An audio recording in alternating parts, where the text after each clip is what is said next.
എമ്പുരാനുമായി ബന്ധപ്പെട്ട് എന്തായാലും 17 ഭാഗങ്ങൾ കട്ട് ചെയ്യും എന്നുള്ളത് തീരുമാനമായിരിക്കുന്നു നിർമ്മാതാക്കളുടെ ഭാഗത്തുനിന്ന്.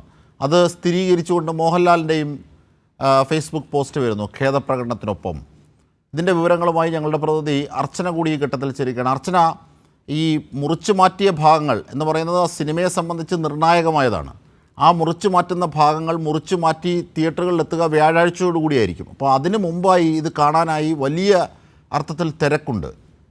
എങ്ങനെയാണ് ഇതിൻ്റെയൊക്കെ വിവരങ്ങൾ നൽകാനാകുന്നത്?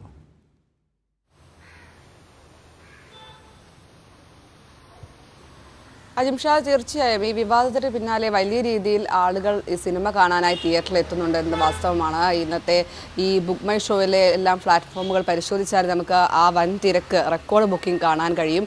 എന്തായാലും വലിയ വിവാദങ്ങൾക്കാണ് സംഘപരിവാർ ഈ എമ്പുരാൻ സിനിമയുമായി ബന്ധപ്പെട്ട് തുടക്കം മുതൽ തിരികൊളുത്തിയത്.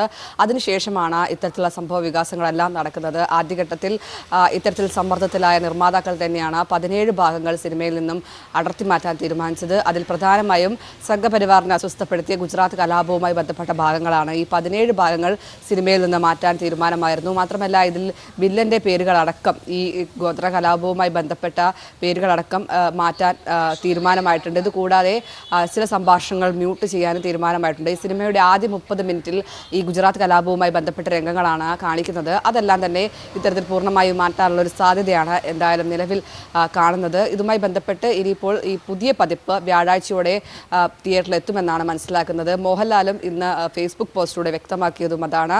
ഇത്തരത്തിൽ വലിയ രീതിയിൽ ആളുകൾക്ക് ഇത് മനോവിഷമം ഉണ്ടാക്കി എന്ന രീതിയിലാണ് അദ്ദേഹം പോസ്റ്റ് ഇട്ടത്. എന്നാൽ ഇത് സംഘപരിവാറിനാണ് കൃത്യമായി ഈ സംഭവവുമായി ബന്ധപ്പെട്ട് ഗൂഢാലോചന ഉണ്ടായതെന്ന കാര്യത്തിൽ നമുക്ക് സംശയമില്ല. കാരണം അവർക്കാണ് ഈ ചരിത്രം പറയുന്നതിൽ ഏറ്റവും കൂടുതൽ മുറിവേറ്റത്.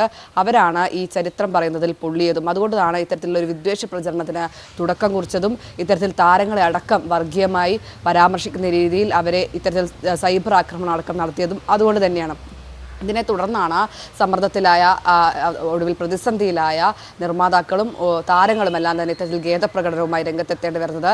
എന്തായാലും സിനിമ കൃത്യമായി രാഷ്ട്രീയം ചർച്ച ചെയ്തു, അല്ലെങ്കിൽ കൃത്യമായ ഗുജറാത്ത് കലാപവുമായി ബന്ധപ്പെട്ട കൃത്യമായ വാസ്തവം തുറന്നു കാട്ടിയെന്നത് തന്നെയാണ് ഇത്തരത്തിൽ സംഘപരിവാർ ശക്തികളെ ചൊടിപ്പിച്ചതെന്ന കാര്യത്തിൽ യാതൊരു സംശയവുമില്ല. അതിനുശേഷമാണ് ഇത്തരത്തിൽ വലിയ രീതിയിൽ വിദ്വേഷ പ്രചരണവുമായി അവർ രംഗത്തെത്തിയത്. അതിന് ഏറ്റവും ഒടുവിലാണ് ഇപ്പോൾ നടൻ മോഹൻലാലിന് പോലും ഇത്തരത്തിൽ ഇതിൽ ഖേദം പ്രകടിപ്പിക്കേണ്ടി വരുന്നു, അല്ലെങ്കിൽ ഇത്തരത്തിലൊരു ഭീഷണിക്ക് വഴങ്ങേണ്ടി വരുന്ന സാഹചര്യത്തിലേക്ക് കാര്യങ്ങൾ നീങ്ങിയത്. എന്തായാലും കൃത്യമായ ഗുജറാത്ത് കലാപവുമായി ബന്ധപ്പെട്ട് കൃത്യമായ വാസ്തവം തുറന്നു കാട്ടാൻ ഈ സിനിമക്ക് കഴിഞ്ഞു എന്നതാണ് അതിൽ ഏറ്റവും പ്രധാനപ്പെട്ടത്. കാരണം ഇത്തരത്തിൽ ശബ്ദിക്കുന്നവരെ നിശബ്ദരാക്കുന്ന ഒരു കാലത്താണ് നമ്മൾ ജീവിക്കുന്നത് പോലും. ഇന്ത്യയിലെ സാഹചര്യം കൂടി അങ്ങനെയാണ്. കാരണം എന്ത് ഈ ചരിത്രവുമായി ബന്ധപ്പെട്ട കാര്യങ്ങൾ പറയുന്നുവോ, അത് എന്ത് ഈ ഇപ്പോൾ ഭരിക്കുന്ന ഭരണകൂടത്തിന് എതിരാകുന്നുവോ, അവരെല്ലാം തന്നെ നിശബ്ദരാക്കുന്ന സമീപനങ്ങളാണ് കഴിഞ്ഞ കുറേ കാലങ്ങളായി നമ്മൾ കാണുന്നത്.